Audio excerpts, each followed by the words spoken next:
It's my own view that Western civilization is facing an existential threat. If we don't get a grip of how we govern ourselves, we will cease to exist. Europe will cease to be recognizable as Europe.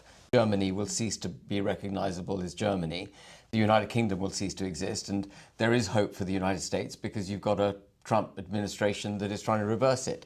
But there's not a single political party in the UK that is saying the things that really need to be done to prevent that existential threat coming home to roost. There isn't a recognition in the Conservative Party of the magnitude of change that's required.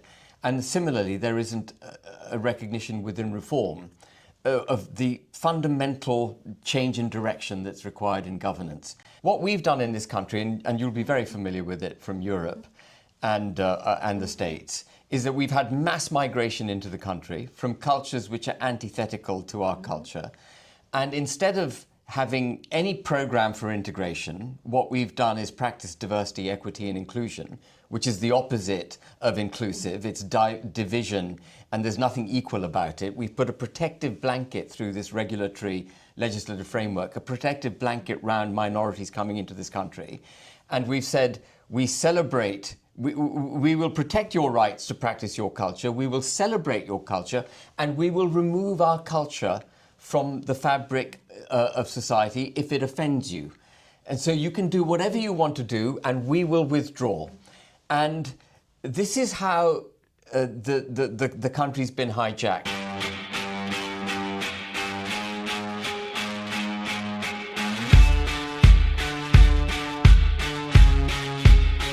Ben, thank you so much for being on the show today, and it's so amazing what you did for Britain, and also you are just started a party, Advanced UK, and I heard you already reached 30,000 votes. 30,000 members. Members, yeah. Okay. Yeah. And that's very, very good. But when you see the distance or the goal of Advanced UK, because playing the devil's advocate a little bit, because we heard about the strategies from Caesar, divide and conquer, and some people would say, why do you do that? Why do you want to divide the vote of the conservative peoples? But when we look into your program, you are literally the only party on the conservative side who is listening to the populace, who is listening to the voices on the street.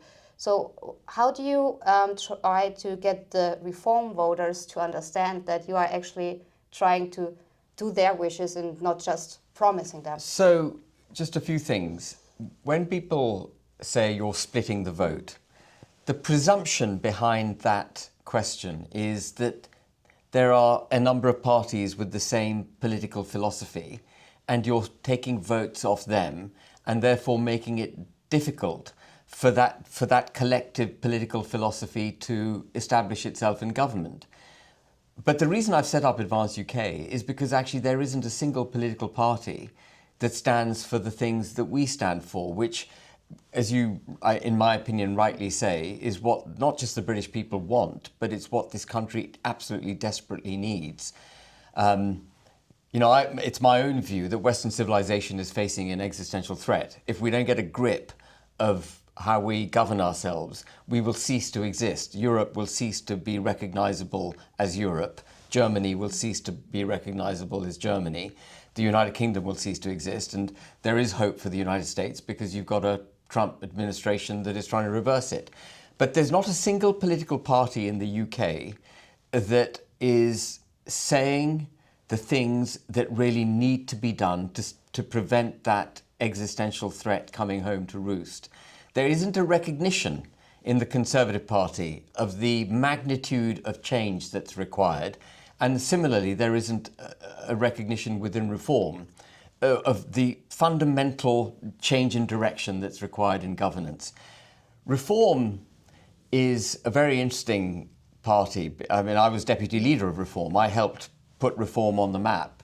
And it's a very interesting party because the persona of Mr. Farage is someone who stands for the United Kingdom. He wears union Union flag socks. If you do you know what I mean? Yeah, He's got I saw some socks at CPAC. Yeah, so when you see all of that, you think this guy is absolutely standing for the United Kingdom. But when you listen closely to what he's saying, he says things which are absolutely antithetical to anyone who believes in this country. So, for example, he says that a united Ireland is inevitable. In other words, he's prepared to give Northern Ireland up to the Republic of Ireland. You know, we have a little Irish dispute most of the time between Northern Ireland and Ireland. But over my dead body, should we be giving up part of the United Kingdom?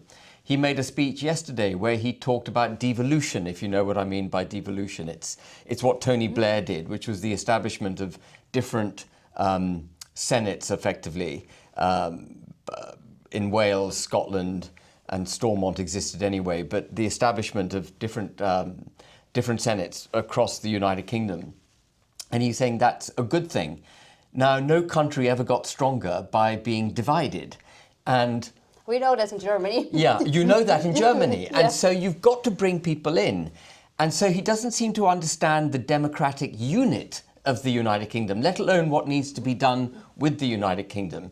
And he's also hasn't got joined up thinking on free speech. Free speech is the salient. There are a couple of salient issues, but it's one of the salient issues of Western debates at the moment. Free speech, because in the pursuit of extreme ideologies, our socialist and Marxist kind of governments are shutting free speech down. So those of us who believe in democracy have to really vehemently fight for free speech. And he was rightly making that case in Capitol Hill, I think, last week. But 2 days after he made the case, rightly in my view, that the Online Safety Act should be repealed because it's controlling free speech on the internet, he recruited into reform the architect of the Online Safety Act. So Nadine Dorries, that was her brainchild. She is now a member of Reform. And he talks about the need for democracy, but he actually is quite content, for example, to leave Northern Ireland in the European Convention of Human Rights. We can't have democracy in this country unless we eject international law from our fabric. Laws have to be made by our parliament for our people. And so he hasn't got joined up thinking, Nigel Farage. He looks the part, he wears the right socks, but he hasn't got joined up thinking. And the Conservative Party is lost, as I said. So there's a massive gap for a pro-British party that wants to create a proud, independent, prosperous United Kingdom. And my party stands for 4 very simple things, Vicky. Nation state of the United Kingdom of Great Britain and Northern Ireland in all its parts and all its people. A Christian constitution. And as distinct from culture. People talk about Christian culture. And that's important. But Christian constitution is fundamentally important. You can't maintain a Christian culture if you set aside your constitutional roots as a Christian country. And we've got to reinstall our Christian constitution. Freedom of speech, as we've just discussed. Democracy, ejecting supranational institutions and getting rid of the lanyard class, the bureaucrats who've taken over government. And then fundamentally, equality under the law. In the pursuit, again, of these extreme ideologies and shutting down freedom of speech, our criminal justice system is a two-tier justice. It's multi-tiered even, depending on where you come from, what your background is, what your ethnicity is, you get protections. And Lady Justice above the Old Bailey, I'm sure you're aware, is blindfolded. And she's blindfolded for a reason, because she should be dispensing justice blind of who you are. If you committed a crime, you pay the penalty for having committed that crime. It doesn't matter whether you're a foreigner, whether you've got issues at home, whether you've got socioeconomic, poor socioeconomic background, etc. You do the crime, you do the time. And so we've got to find our way back to these 4 very basic principles: nation state, freedom of speech, democracy, equality under the law. And there isn't a single party that offers that. So when people say you're splitting the vote, I say, from whom? Yeah. From whom am I splitting the vote? Because we're the only party that's going to do this. And what was your second question? Sorry, Vicky. You literally explained it perfectly. Now I want to go to the part because, like you mentioned very well, the United Kingdom, as is Germany and most of the countries in the European Union or in Europe, are Christian valued countries and should be ruled under a Christian. In America, you have Christian Judeo-Christian law, but mostly Christian, because this is how our countries were built upon. So, and the UK is Christian too. You have even your own church, like the Church of England. So you even created your own church. Yeah. So the thing is, I don't know if you heard about the case in Vienna. It is now mostly a month ago, where the two Muslim men were fighting in front of the Vienna court to solve their juridical problem under Sharia law. Yeah. What do you think what the court in Vienna did? They allowed it. So it's now with a court case proven that when you want to have Sharia law, you can have that through the back door. Through the back door. Yeah. And that's unacceptable. That's not acceptable. There can only be one law in the United Kingdom. That's British law. Yeah. Yeah, but when you see who is now in your country, I don't think that there is that you don't have Sharia law at all. I think with all the illegals who are coming in, and then you have this big community of Pakistani, and we have all the biggest problem with the grooming gangs, which is another very catastrophic case where I have some questions for you because of how Nigel Farage was dealing with the problem. Yeah, it's the biggest stain on our country, I think, the grooming gangs, and rape gangs, I call them. Yeah. That's what they are. So what I was asking, or wanted to ask with the Sharia law is, how do you want to make sure that this is not coming also through the back door? Because when you see all the judges are literally letting those illegals who are raping, stabbing girls, or even killing people on the street, like, they are war shocked and they have PTSD, so we can't give them any long sentence. But then you have someone who is just tweeting tweets saying women should be allowed to have their own spaces. He gets picked up by the police on the airport. Yeah. But if you want to protect criminals who've raped and pillaged, if you like, our country, if you want to protect those criminals, you have to shut down freedom of speech. If you want to perpetrate extreme policies, you have to shut down freedom of speech. And that's how we've got to where we are. So what we've done in this country, and you'll be very familiar with it from Europe and the States, is that we've had mass migration into the country from cultures which are antithetical to our culture. And instead of having any program for integration, what we've done is practice diversity, equity, and inclusion, which is the opposite of inclusive. It's division, and there's nothing equal about it. We've put a protective blanket through this regulatory legislative framework, a protective blanket round minorities coming into this country. And we've said, we celebrate, we will protect your rights to practice your culture, we will celebrate your culture, and we will remove our culture from the fabric of society if it offends you. And so you can do whatever you want to do, and we will withdraw. And this is how the country's been hijacked. And the progressive discrimination, which effectively is what this is, progressive discrimination in favour of ethnic minorities, minority religious beliefs, has hijacked our criminal justice system because they're practicing the same form of prejudice. So the two-tier justice or multi-tier justice that we discussed comes out of that. The other thing that's taking place, and I think it's a particularly European thing, is the European Convention of Human Rights, which we've adopted into the body of our law, and I think Germany has effectively adopted it into the body of its law.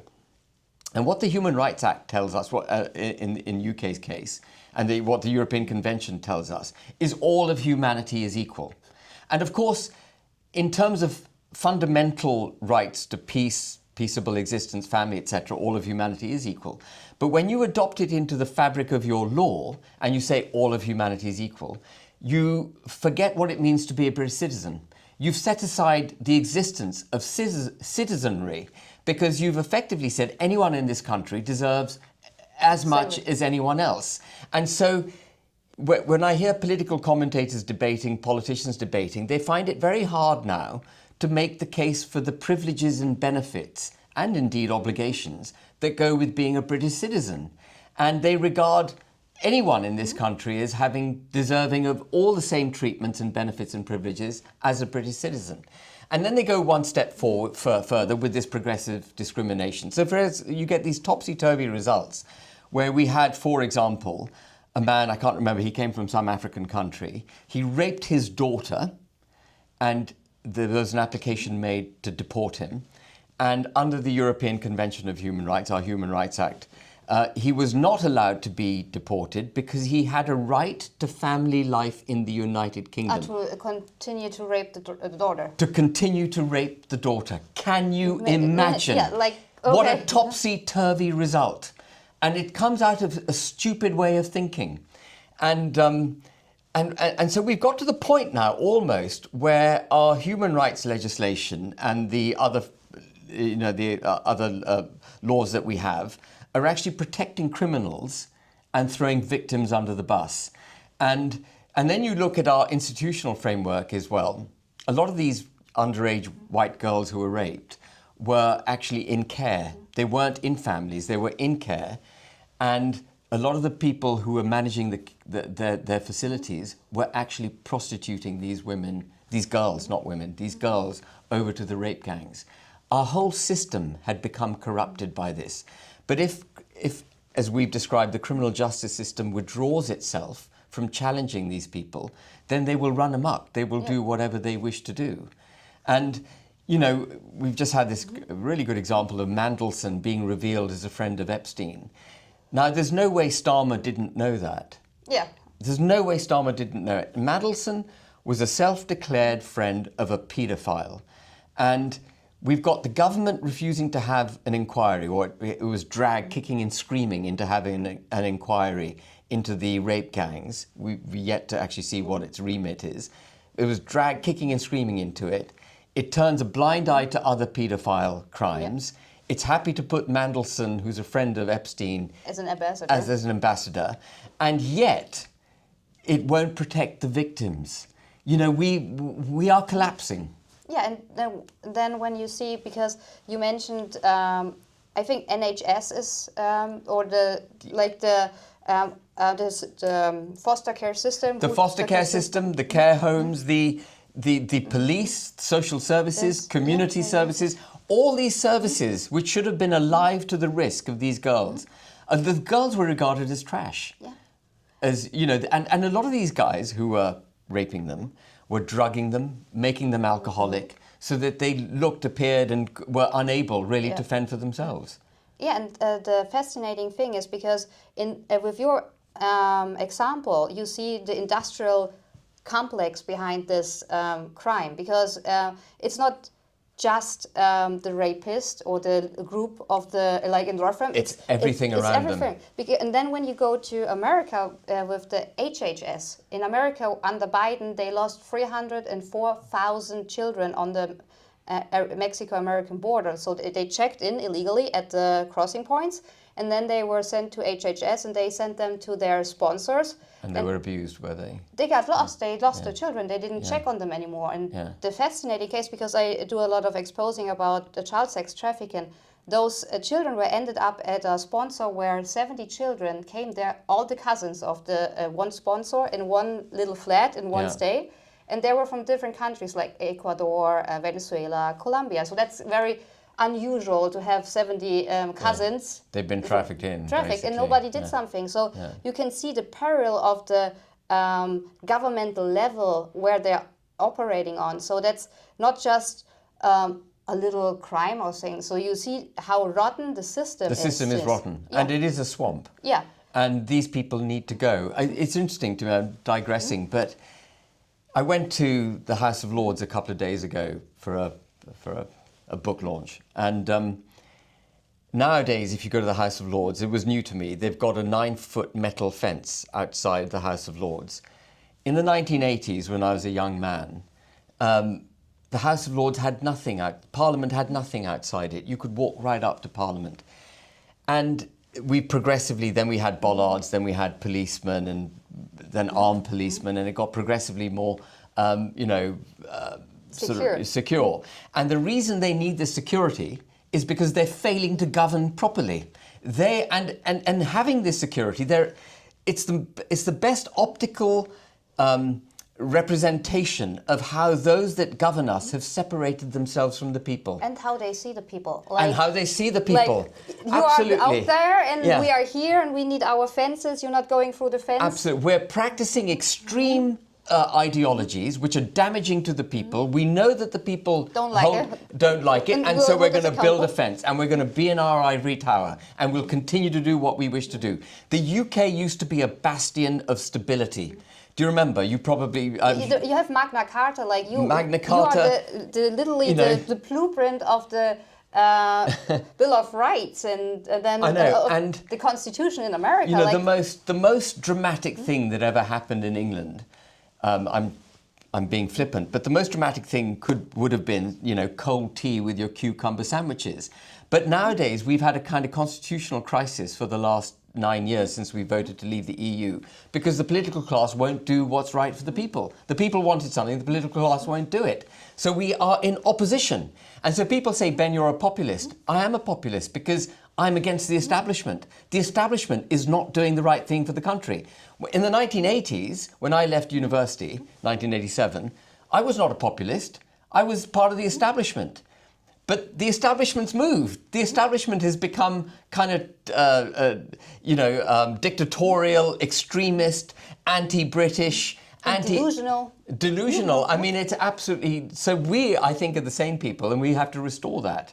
We need to restore the United Kingdom to its cucumber sandwiches and warm tea. Yeah, because this is I'm a huge fan of the United Kingdom. Like, I always make jokes that I'm the Brit fangirl because I totally love it. But when you come here and you can't even recognize your capital anymore as a British capital. Like when you go to Whitechapel, like I was in Whitechapel and it took me maybe 5 minutes and then Imam came to me, don't you want to turn to Islam? Why don't you convert to Islam? So no. Really? Like, because I'm like, I want to see it with my own eyes. So you see a lot of TikTok videos how it is and say, okay, I want to see it with my own eyes, because if I can't see it with my own eyes, I can't really say, okay, that's really happening. So I said, okay, just go to Whitechapel and see. And literally 7 minutes. And then when you see how it looks like, and everyone makes a joke about Londonistan, but it's not a joke. No, it is Londonistan. Yeah, it is. And there's no diversity in Tower Hamlets. Yeah. If you know what I'm saying. Yeah, that's insane. And then I was driving by at a kebab shop. They were opening a kebab shop, and there was an imam praying with big speakers for probably that Allah is praising the kebab shop and everything. And that nobody said something against it. Like the crowd was like, really? Okay.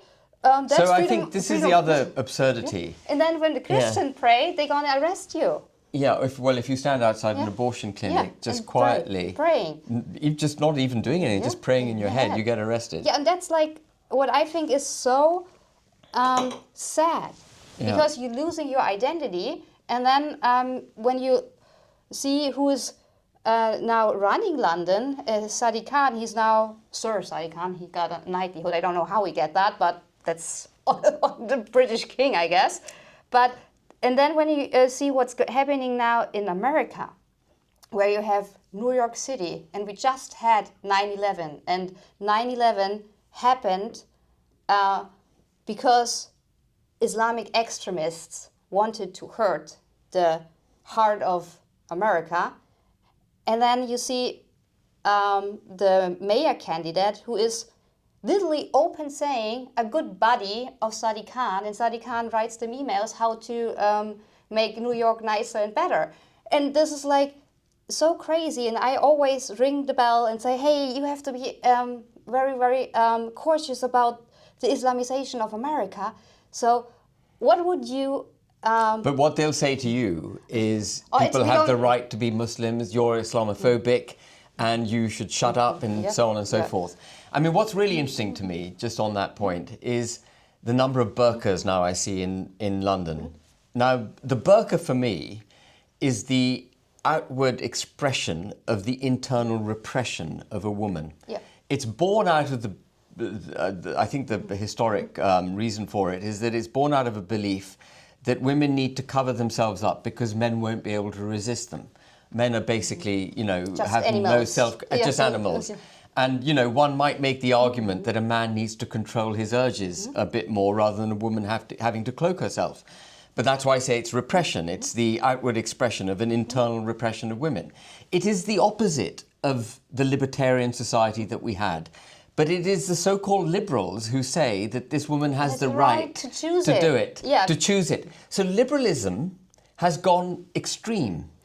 We're now practicing an extreme form of liberalism where actually women who were emancipated and brought onto an equal footing with men through liberalism are now having their rights set aside, and they're being put back where they came from, if you like.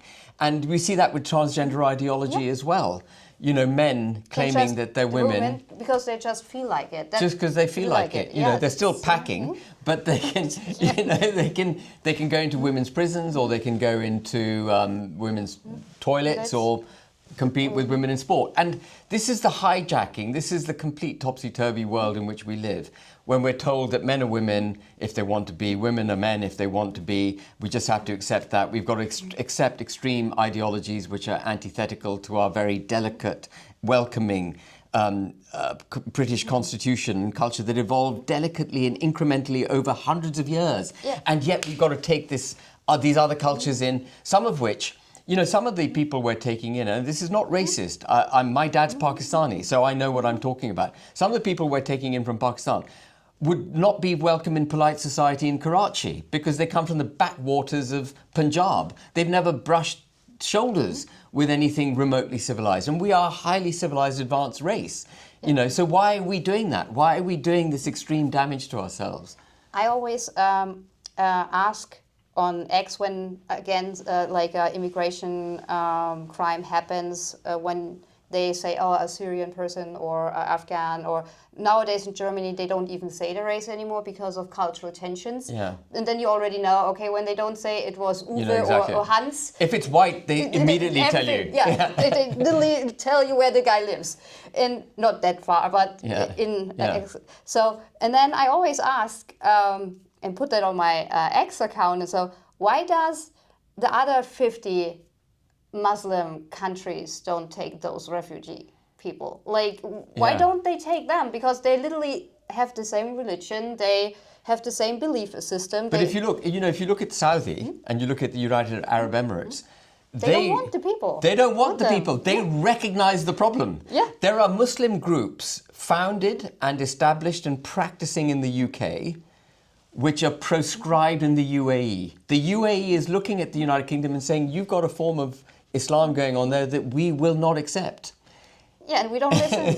And we're not listening. Yeah. And we're not listening. And that's literally crazy. And what I found very interesting, because I was at the NetCon in America, in Washington, and they were talking about, is Islam a threat to America? And I was at a panel, and there was, he was a former soldier, and he did some advertising and he was also counseling policies about is Islam a threat or not. And he said, yeah, we don't really have that problem in America, what we have in the UK and in Germany. And I literally dared to ask and said, first of all, you have the same problem. You maybe don't have the quantity because you are a huge country. Yeah. So the numbers don't show up like they show up in UK, because UK is just a little island or two islands.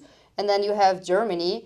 So the numbers are totally different. So we see it better, but you have the quality of the problem.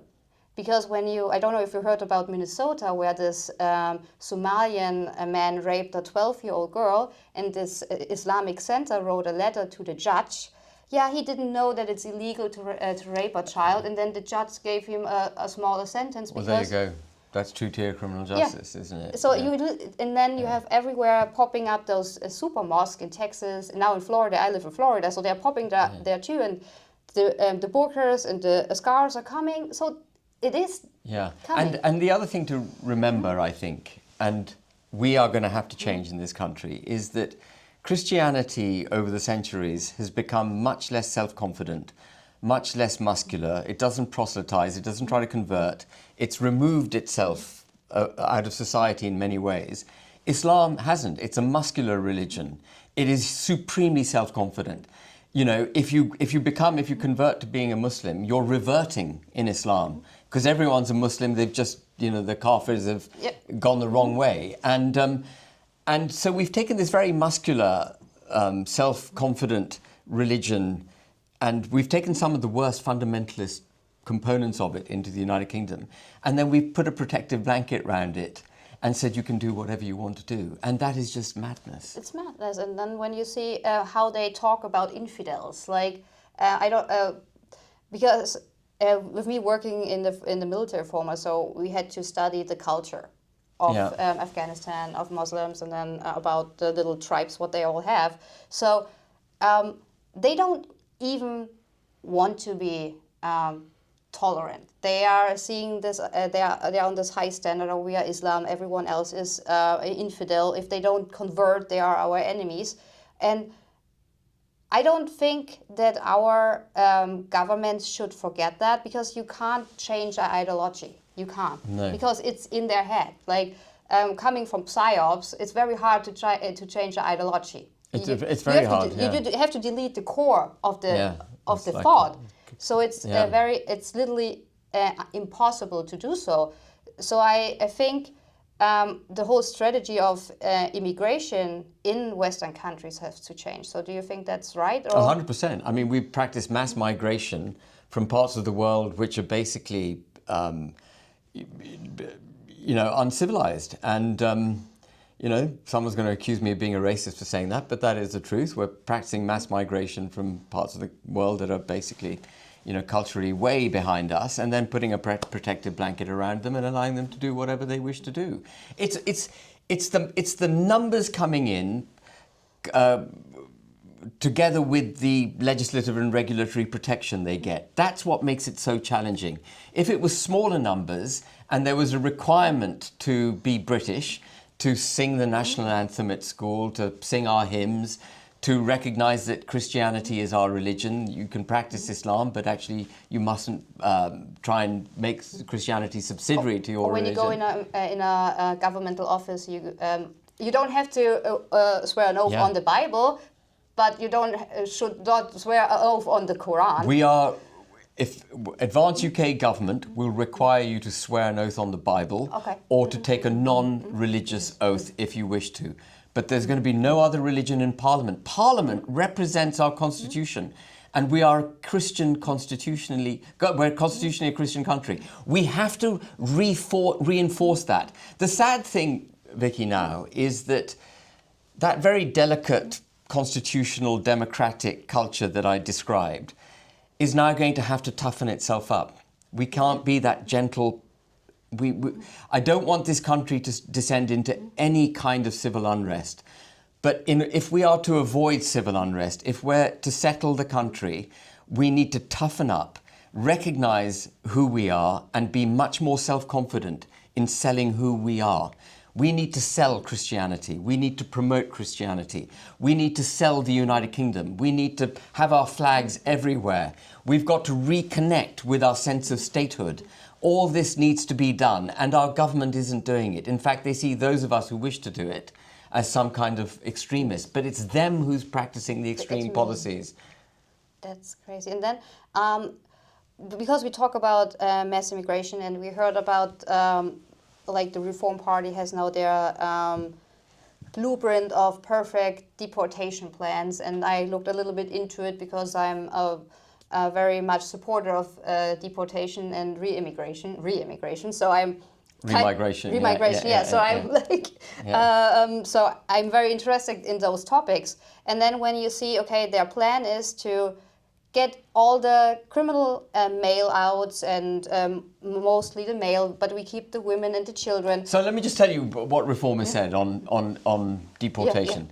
Last year, in November 2024, Mr. Farage was interviewed by Steve Edgington. And Steve Edgington asked him, do you support the mass deportation of all illegal migrants? And Farage said, no, I don't. It's a political impossibility. And then Steve Edgington asked him, do you have an ambition to do it? And he said, no, I don't. I don't have an ambition to do it. That's very telling. Yeah. So that was where he was in November 2024. Then a few weeks ago, under pressure from people like me, he said, we have to deport everyone. He had a press conference. He said, anyone in this country illegally, and somehow he came up with a figure of 600,000. No one knows how many are here. Yeah, that's why they're illegal. Yeah, that's why they're illegal. He said 600,000 people will be deported. There'll be 24,000 put in detention every year. There'll be 5 planes leaving the country every day. I mean, how you can come to those kind of detailed numbers, it's nonsense, right? It's nonsense. It's just that you say something. Yeah, it's just performative bullshit. Sorry, forgive me. It's okay. just bullshit. And when you listen to that, you think this guy's not serious. Anyway, but at least he was saying anyone who's here illegally will be detained and then deported. That was a big step. Then the next morning, he went to he was in front of the press again. I think he was in Scotland. And the press asked him, would you deport every woman and child? And he said, no, women and children are not included. The day before he had said women and children are included. The next day he said they're not included. But of course, Vicky, if you remove women and children, and you say, in 4 years' time when reform becomes the government, we'll deport every male, but women and children will be excluded. Every illegal male in the country now will have a family. That's what they'll do. They'll go and get married, they'll have children. And no court, or very few courts, are going to split families. And I was thinking even more vicious. Like when you see, okay, we do the theoretical part, we remove all the criminal male and all the illegal males. And then we have the mothers and the children. But the children will remember who took the father away. Oh, yeah. So we are literally... You're causing a problem. Yeah, you're literally... raising another extremistic group because the hate of they took my father away. Oh my God, yeah, absolutely. So they're literally creating another extremist problem. Yeah, and I mean the thing is, it's just not joined up, is it? Because the other consequence, immediate consequences, instead of men coming across, it'll be women and children coming, and you can't deport them. So you just change the nature of the problem. Oh, the men get younger and younger. They're actually 26, and then they say, I'm 15. They're children, yeah. And so when you say you're going to deport all illegal migrants, you've got to just stick with it. All illegal migrants have to be... If you've broken into this country, you have to be arrested, you have to be detained, you've broken the law, and then you have to be sent back. Starmer, our Prime Minister, won't even call them illegal migrants. He calls them irregular migrants. Oh, now we are...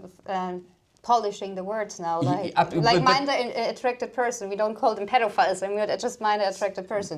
And that's how they do it. They hijack the language in order to legitimize what they're up to. And if the Prime Minister of this country can't recognize that these people are criminals because they broke into our country, we've got no hope. And then Farage is talking all the kind of nonsense that he's talking. Oh yeah, I want to ask you about one. But I just want to say one more thing on deportation. When he says women and children are excluded, what he's revealing is that he thinks deportation is bad. He's excluding women and children because he thinks we don't want to hurt women and children. Deportation isn't bad. You're sending them home. Yeah. They need to go home. That's their home. This is our home. Solve the problem at home, and then give them a reason to stay. Don't give them a reason to go. That's how you should deal with a problem. And he can. I'd be very happy for him to say our foreign policy needs to change. We need to, give aid to countries that will take their people back, and we should sanction countries that won't take their people back, and so on. That's a different argument. But to say that women and children stay here reveals to me that he thinks deportation is bad. That means he's never going to do it. Oh, he's not planning on it. He's not planning on it. He sees it as bad. And a year ago he said it's impossible, he has no ambition. So when you, just going back to your first question, splitting the vote, who am I splitting the vote from? Yeah, that's true. So I have one question, because we all heard about the sad event in Utah with Charlie Kirk's murder, and then a lot of politicians and celebrities gave their condolences in posts, and even Mr. Starmer made a ex-post how sad he is and how bad he feels, and he sends his condolences to the family. But the funny thing is, if Charlie Kirk would have been British, he would be in jail. Or for Oh, his... well, absolutely. There's every chance he would have been in prison for what he's been saying. Yeah. Like Lucy Connolly and Peter Lynch, you've probably heard of Lucy Connolly. Yeah. Peter Lynch, not many people know, but he was arrested at the same time. He went to jail for the same things that Lucy Connolly did, and he hanged himself in prison because he couldn't take it. This man should never have been in prison. You know, and there is Starmer describing Axel Rudakabana, who's a second-generation Rwandan, describing him as Welsh. You know, The Welsh cowboy, yeah. You know, the Axel Rudakabana was the guy who killed those three children, stabbed lots of others. You know, he stabbed one child 120 times and then tried to remove her head. And these details were kept secret by the government. His identity, his ethnicity was kept secret. They described him as a Welshman. If you describe someone as a Welshman in the United Kingdom, the image that you conjure up is a middle-aged white guy standing in a field. Reddish hair, yeah. With, like sheep's. Yeah, with sheep. That's it. That's your Welshman, right? And that's the image he wanted to convey. It was deflection. The authorities are against the people. The establishment is against the people. That's why they need the metal gates at Parliament. Yep. And we have the same thing in Germany. So we had a whistleblower from a policeman who said to a bigger newspaper in Germany, and now they have the order when they file the crime. Normally you will fill in the race like white. Yeah, and now they don't do it? No, then they have to put German now. Yeah. So they're literally lying even in the filing of the crime to make it nice in the statistics. Only the Germans are the problem. And if they kill your ability or remove the ability to identify who's committing the crime by doing, can they find them? Then it becomes really difficult enforcing the law. It's all damaging. Yeah. It's so crazy. So it's just a pure insanity what is happening in the United Kingdom, and we have tomorrow a very, very important day. The United Kingdom rally is coming. Unite the Kingdom, yeah. I heard you're gonna speak. Yeah, I'm speaking tomorrow, yeah. And is this going out before tomorrow, or? I hope. We have to see because I have to translate it with German subtitles also. So the thing is, what do you wish will happen? Because we already heard that they are already frame it as the far-right extremist party and all the Nazi skinhead hooligans coming to London. And are you going to be there? I will be there. Yeah. I even can come with my German flag, so I have my little German flag with me. So the thing is, what is your message to the people in the world, but also in the UK, who are thinking there is something wrong in Denmark, like quoting Shakespeare, and still like, oh, but I don't want to be framed as. So what would be your message? So what I say is, the old definition of left and right is completely gone. There is no left and right anymore. There are those people who believe in global principles for the governance of their countries, extreme forms of liberalism, who don't recognize citizenry but recognize all of humanity being equal, and therefore are very happy with mass migration. They stand against the nation state. I call them the liberal global order, of which Starmer is firmly a member. And I therefore call him anti-British, because all the policies he practices are anti-British. Then there's a group of us who actually believe in our nation state, believe in democracy, freedom of speech and equality before the law. And these people here class themselves as left-wing, which is all cuddly and warm, so that they can class us as right-wing. And the minute we accept the definition of right-wing, they can then push us down to far right. It's a slippery slope to far right. And then fascists. Yeah, and fascists. So what I say is there's no left and right. There are globalists, liberal, sort of extreme forms of liberal globalists who are totalitarian, anti-free speech, anti-democracy, and those of us who believe in our nation states and our democracy and freedom of speech. If believing in your nation, freedom of speech and democracy and equality under the law is far right, then I am far right. And I'll be very happy to be far right if that's what it is. But I don't see myself as far right. I just see myself as being proud and loving my country. That's proud of my country and loving it. That's it. Thank you so much. Thank you.